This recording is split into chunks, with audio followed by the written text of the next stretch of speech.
This is the brand new Defender 90. I didn't get a chance to drive the 110 yet, so this is my first chance to actually drive the new Defender at all. Now, a few years ago, when Carfection was still called X-Car, in fact, we ran an old Defender as a long-termer. I had that car for a year. I spent a lot of time in it. I really got used to it, endeared to that Defender driving experience. And initially, just from jumping in, this already feels really different. So now I'm going to put it in drive, and for the first time in many years drive a Defender, and for the first time this new one. And it's automatic. It's a big difference already. At the end of the road, turn right.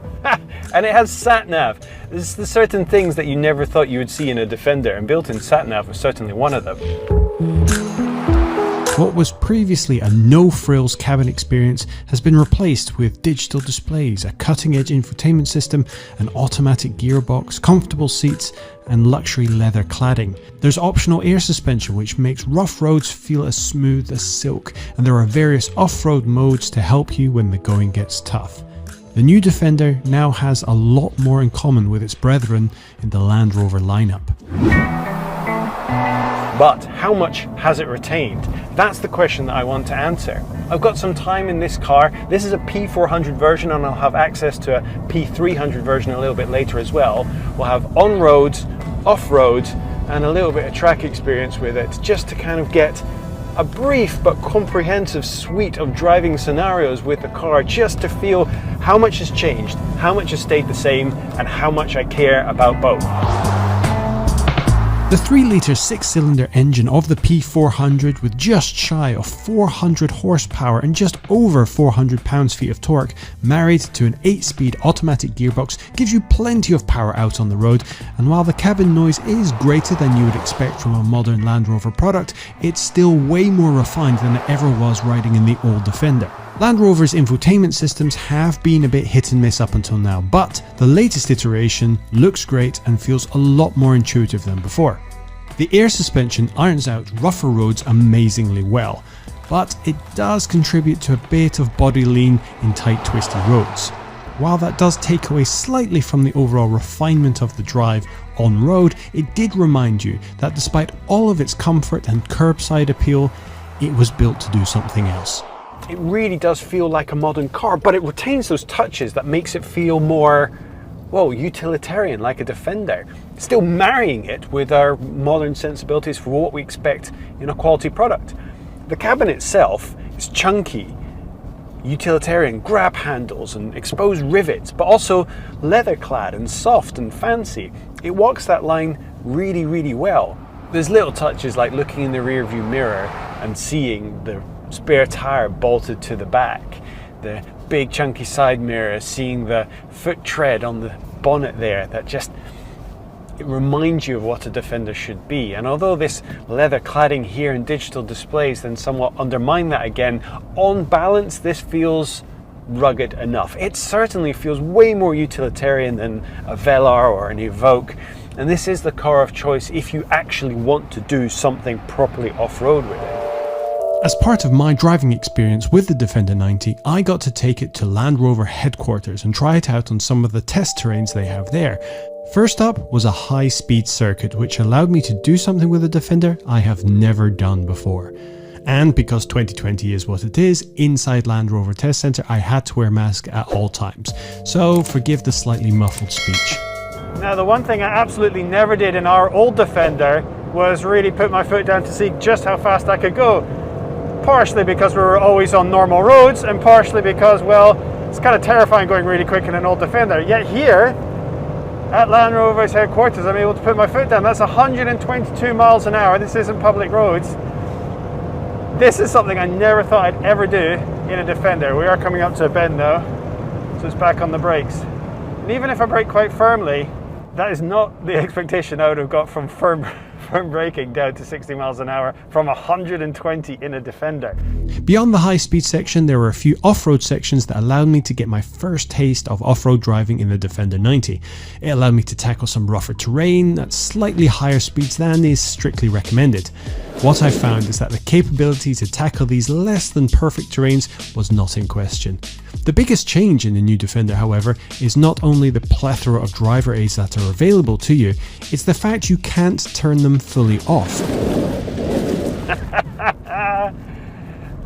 There's even a jump available for me to try out here. Now, we've got ESC, it's still switched on, going around a bit more of a challenging track off-road to see how the terrain response deals with, well, difficult driving on difficult terrain all by itself. It still allows a little bit of slip. If you're out to have fun though, you might want to switch all of that off. And on the next lap, that's exactly what I'm going to do. But for those who just need to get through a terrain as quickly as they can, where they don't want to have to do all of the decision making themselves, this actually deals quite well. And there's a raft of options available to you to switch between. Although, leave it to its own devices, and most of the time it will pick the right one for you.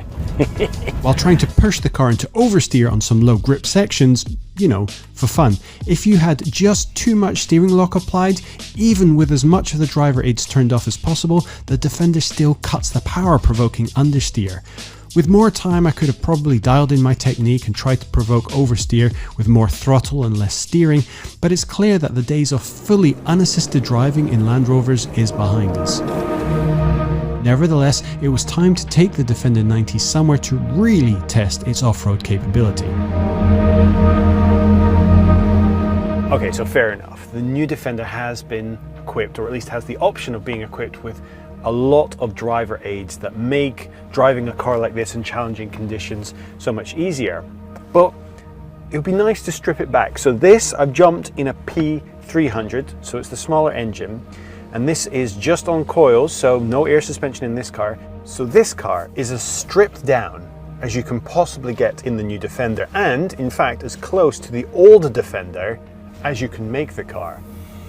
And I'm here at Eastnor Castle. Land Rover have had a presence at Eastnor Castle since the early 60s, and it's a great proving ground for the off-road capability of Defender and all Land Rover products. There's some terrain here that Land Rover haven't used in over 10 years, but they've opened it up for the launch of the 90 Defender. So now we get a chance to take the new Defender off-road in some really challenging off-road terrain with as few driver aids as we can possibly equip this car with. Is it still fun to drive off-road? Is it still a challenge? Can it still tackle anything we throw at it? Let's find out. Avid viewers of the channel who have maybe followed us since the X-Car days will remember our Defender diaries when we ran a 2014 Defender for about a year. And I took it here to Eastnor. I took it off-road and put it through some really challenging terrain and had a blast doing it. But I had to learn how to use the engine to do all the trickery that is now being given as options in electronics. Will this car still give you that amount of challenge? Now, the old Defender could get through this no problem. However, you would not remain dry. You would let in water, you'd get soggy socks, and although you'd make it through the other end, you know, you would look as bad on the inside as the car would on the outside. So far, new Defender, watertight. Hill descent control has been a modern addition to Land Rover products for quite some time, and although it wasn't something that was available on the old Defender, it does make a lot of sense to have it in there. Learning to drive down these really slippy off-road terrains downhill in an old school car like the old Defender was tricky. You had to rely on the high engine compression, the low range gearbox, and really let the car mechanically figure it out. In fact, don't use the brakes at all. The brakes were the last thing you wanted to touch. You modulated your speed with the throttle, not letting the wheels lock up. Whenever you'd sense that, you do a bit more throttle just to make sure you kept moving and kept control. But now the new Defender has hill descent control, an electronic aid to help you with it. So it should be no throttle, no brakes, point, and let the car figure it out. 50-50, whether it's mechanical nature with the low range gearbox or whether it's digital from the hill descent control, but the car should get down. Whoa, that is a steep drop. Whoa.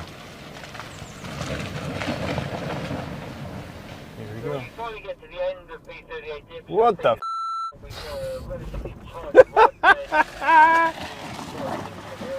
Although a lot of this terrain could be tackled by, say, a Discovery, there are sections that are pretty much only the realm of the Defender. One such area are the Camel Dips, named after the legendary Camel Trophy. Let's see how we do. Gingerly in. That's it, slowly in, a little bit of throttle now, take it to the top of the hill, this one's not too bad, keep it going, keep it going, keep it going, keep going, keep going, keep it going, left to right, left to right, perfect, perfect. These sections required the most driver know-how to add to the capability of the Defender to negotiate. That was mainly knowing what speed to tackle them with, and that violently steering left and right can actually help you steer for traction and literally help the car crawl out of trouble. Slow, slow, slow, slow, on the gas now, go, on the gas, on the gas. Steer for traction now, steer for traction, and stop. Well, that was a perfect drive, well done. There we go, slowly in. Keep the wheel straight, it's so easy to lose track of the wheel. Power, power, power, up to the top. Yeah. So those are some of the dips here that pretty much only the Defender ever could tackle, and it's good to see that the new 90 can tackle it just fine as well. Slow in, bit of force to come out. Yes, the car's doing a bit more than I like it to do, but I'm still having a lot of fun.